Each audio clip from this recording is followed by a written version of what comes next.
Dostlar, artıq tikintinin başqa bir mərhələsindəyik.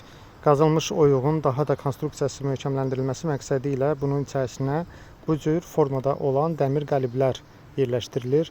Bu çevrə formasını alan qəlib 12 hissədən ibarətdir. Hündürlüyü harca 1 metrdir. 12 hissə bir-birinə bolt vasitəsilə bərkidildikdən sonra kran vasitəsilə oyuğun içərisinə qoyulur. Oyuğun içərisinə qoyulmuş digər konstruksiyaya bunlar da təbii ki boltlar vasitəsilə bağlanırlar. Həmin boltları bağlamaq üçün isə yuxarıda gördüyünüz kompresor istifadə olunur.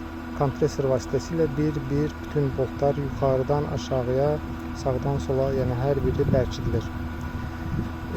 Hündürlük baxımından 1 metrdir bu qəlbin hündürlüyü. Say baxımından götürdükdə isə hardasa 10 dənə yerləşdiriblər. Bu deməkdir ki, tunelin dərinliyi hardasa 10 metrə çatır.